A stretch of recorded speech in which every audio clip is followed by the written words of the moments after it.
taking mornings slowly, waking up with the sweet sound of the birds, reading books and sipping coffee. I forgot how much I love getting lost in words. Well, it took us a while to get here. So what you're saying is, you have to. Took the world falling apart, but maybe we needed to take a step back to remember how lucky we are. Hello, you're getting very close to my sandwich, Miss Red. Falling asleep in the afternoon, the light that's keeping us Nope, that's mine. against our will and find sitting still and savoring the days before they're gone. I wonder how it took us this long.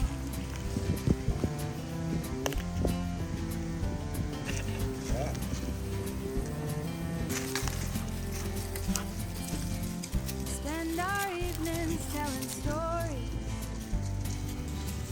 and playing games like we were all kids again.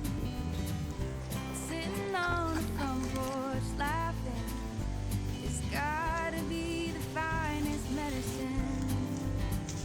It's like time is falling asleep in the afternoon, the light that's keeping us warm.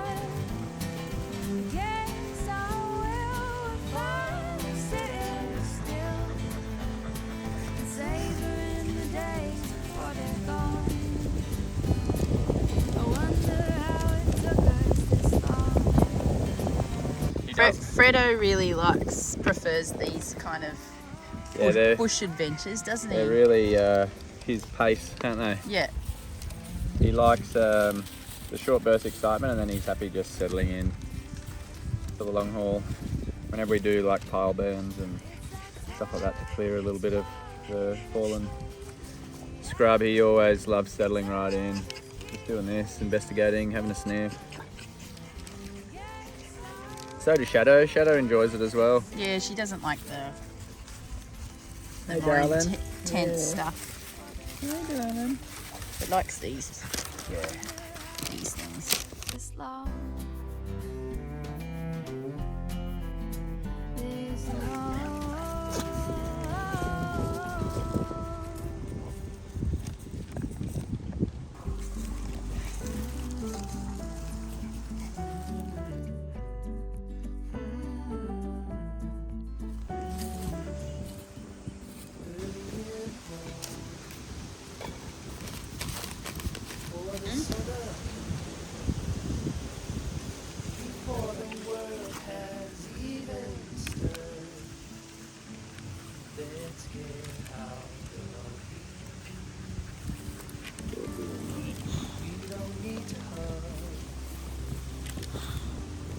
He's living his best life too, isn't he?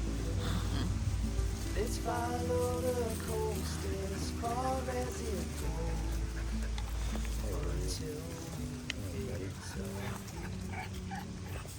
That gives me an idea. Let's get lost together. Let's go chase that postcard this year. Let's get lost together. 'Cause if we don't, I know that I won't remind another year.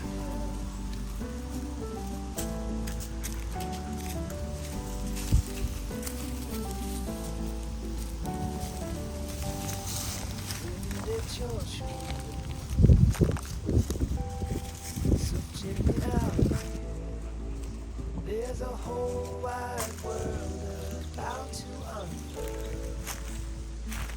Not so far. So let's get lost together. Let's go chase that postcard. Wish you were here. Let's get lost together. 'Cause if we don't, I know that I won't last another year.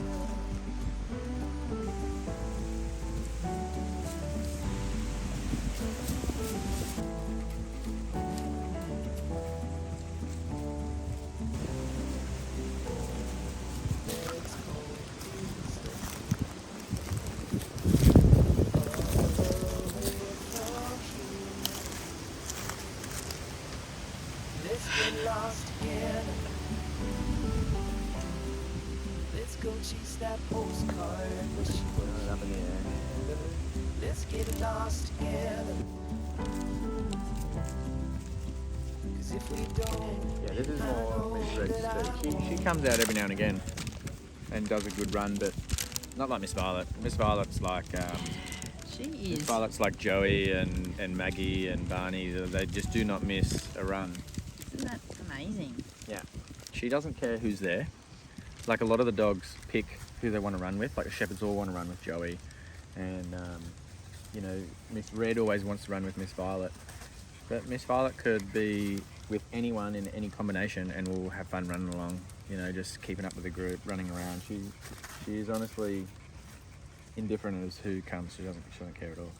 She just loves being out there and living life. That's what I love about her. Yeah, she has a really good She attitude. just lives life to the fullest, no matter what's going on. Yeah. You know? It's like, oh, my best friend didn't turn up. I'm going to have the time of my life today. You know? Not because they're not there, but just because I'm going to. Yeah. You know? If anyone wants to come with me, they can. I love it. Even just this morning I came out with Wolf, barefoot, just cruising around. Miss Violet's just there, cruising along, just watching the cows. And I love it. It's hard to fathom that way back when she couldn't even take a few steps and she'd fall over, that we could even imagine that she would be like this today. No way. I remember being so worried about her, like her future. So was I.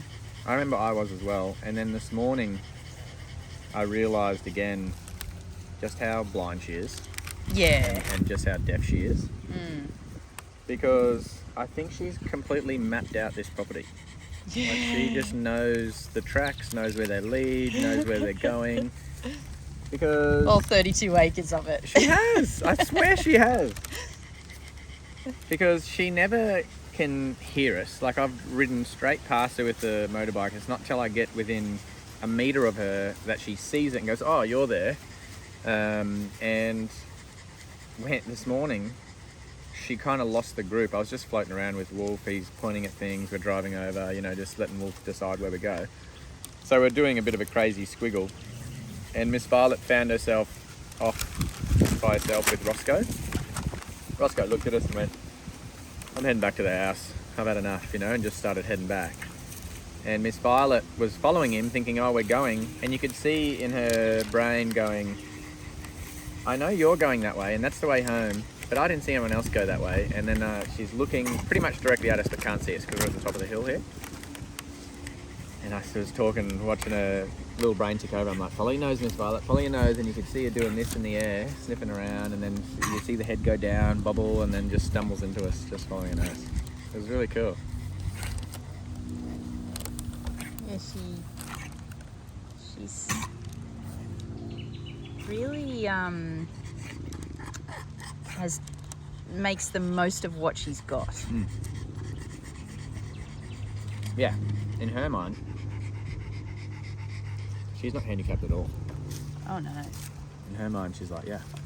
I got to be honest, I don't see her as that either.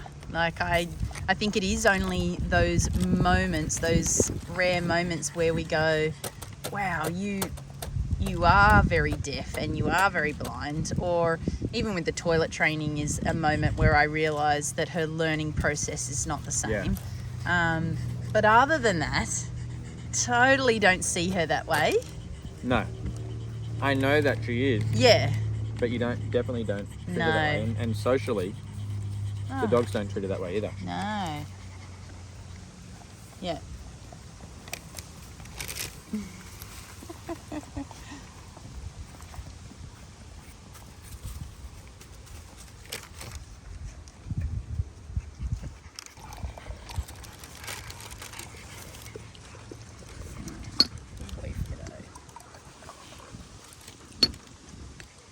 Freddo was just licking Roscoe's ear.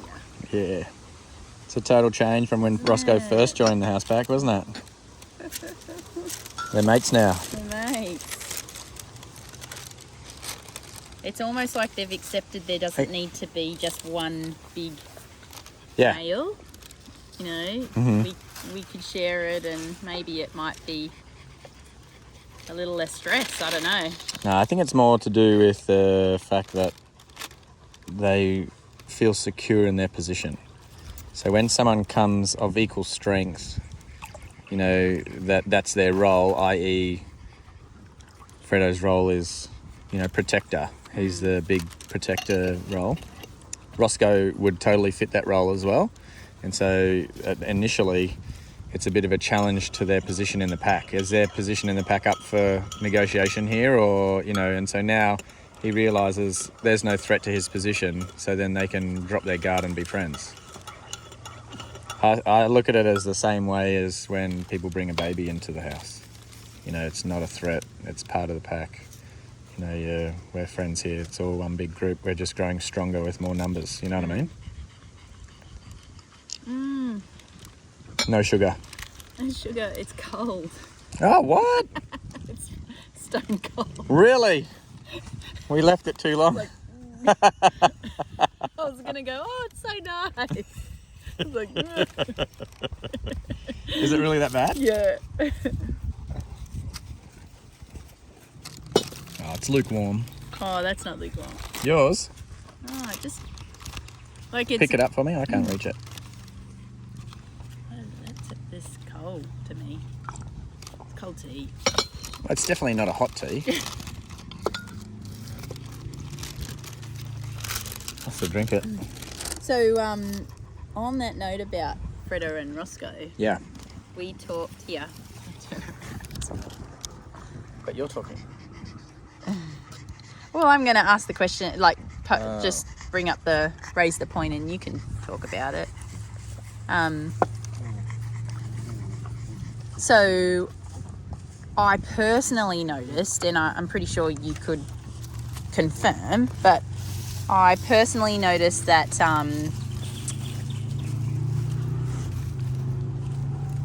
Rosco has protective qualities. Oh, yeah. So, but it does look quite different to Freddo's protective qualities. I really love Roscoe's protective qualities. I do. I really love Can I say what I think Yeah. it is, and then you tell me what you think Yeah. in terms of it. I'll So tell you why- I'll tell you why I my like observations, Freddo's, yeah. and I have to say, what I've been thinking, there's been a few of our followers, our subscribers, who have said the same. So I'm Yeah. thinking, like you guys at home, Yeah. two things. One that they wouldn't have seen is Rosco tends to sit at the front door, whereas so Freddo's thing is, you know, when someone comes to the gate, that's his job. He rushes down Yeah. and guards the gate. Now, when someone's come to the gate, Freddo goes down there, but Rosco stays at the front door. And it's not until the, you know, we'll say intruder or the person gets to the front door that he then leaps into action. It's like he lures them in. It's the same thing I was going to say, but I've got a different interpretation of it. But yeah, keep going. And then the other thing I have noticed, which is really quite sweet. So it goes along with, you know, Freddo, you know, really values the family and the kids. And I think Rosco is very much the same.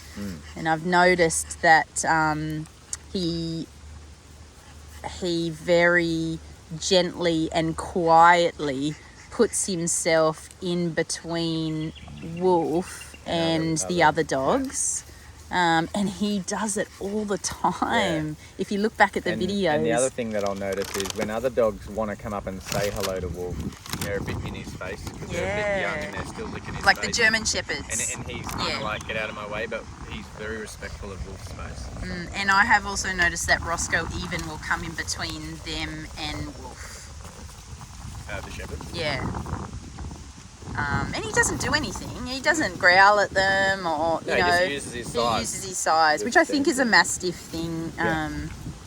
Yeah. So what's your interpretation? There's two different things there. So I'll tell you why Freddo goes to the gate is because I've done a lot of patrol perimeter walks with Freddo as if to say this is us, it's this boundary here. anything outside of this boundary, there's no guard.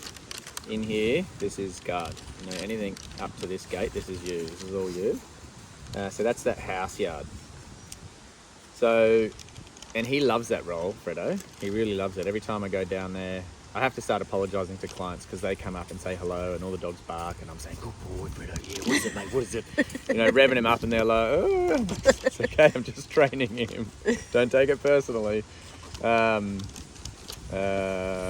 It was funny though, I made a little joke of it. It wasn't the real reason, but I made a joke of Gus's dad came up and handed over a few bones just to give out to the dogs. And I was like, see Freddo, he's trying to buy you with treats. It was funny.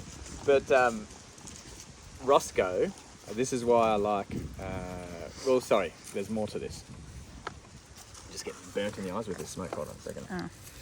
Oh.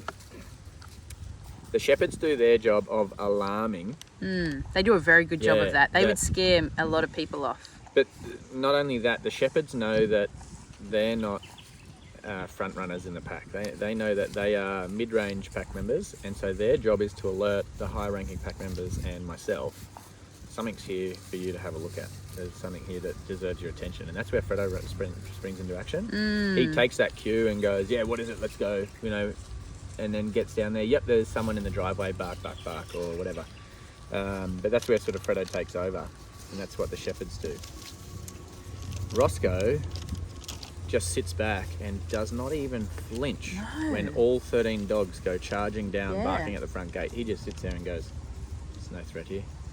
He's an independent thinker, and so he sits there and assesses for himself, realises there's no threat here. If there is a threat, it's way down there, but the value is here at the house. So he's automatically thinking, what's the value? It's right here, I'm not leaving my post. And then, like you say, as people walk through that gate, all the other dogs stand down because they've done their job and I've told them, that's it. Then all of a sudden they come up, and Rosco caught me by surprise the first time he did it with the cleaners. He did, And all of a sudden, just from the lying down position on the front, totally in the sun, relaxed. just bang, jumped up, big solid chest out. When they're within a metre range of the front door. And they were just like frozen stiff, and they're like, is this Rosco from the... And we're like, yeah, but he's good, don't worry. And but as soon as I said to him, Rosco, cut it out, mate, come here, he straight away turned around, came back to me. But that's his role. Yeah. His last line of defence. Yeah. Role. Yeah, it's really cool, and that's where I think they complement each other. Yeah, I agree. Because we've also noticed, I'm not sure if we said this on camera actually, or if it was a conversation we were having off camera, but we were just saying that these two, look at them. They become mates. They've become mates, like a team. Yeah.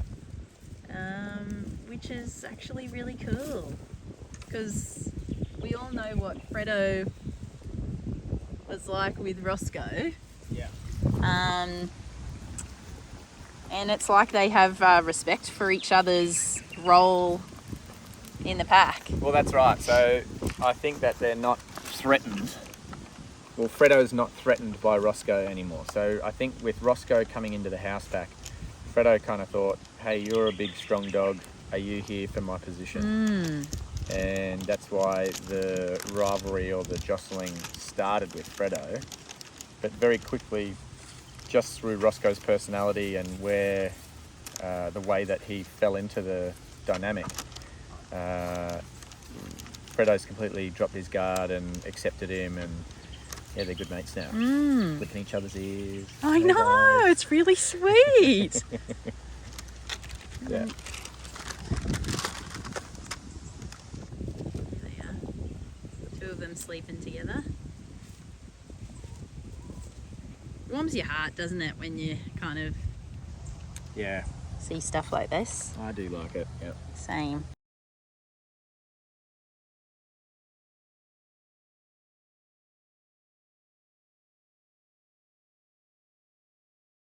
Mr. Boy. Hello, Mr. Boy. Captain Side Eye. Eh? Yeah, mate. Yeah, I could see he was getting really comfortable this morning when we went for that run before you got up.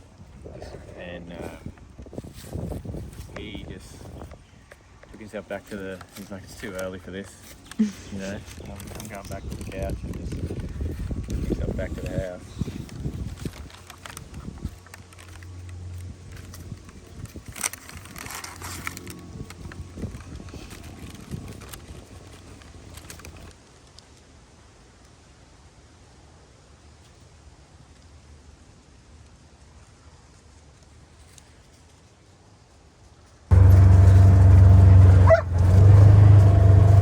This is Roscoe's version of fat arming it.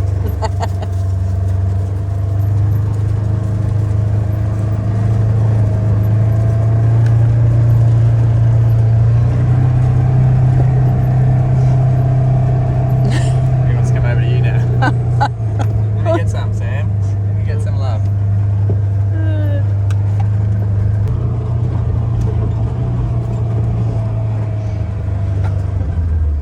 Loves it.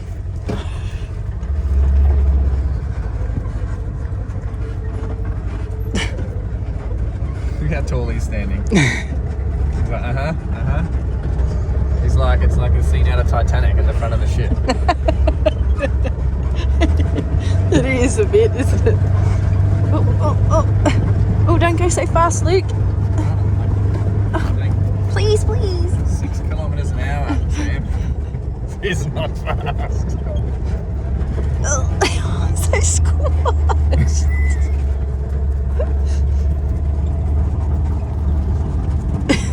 The dogs are all walking next to us, not even jogging, and you're like, don't go so fast.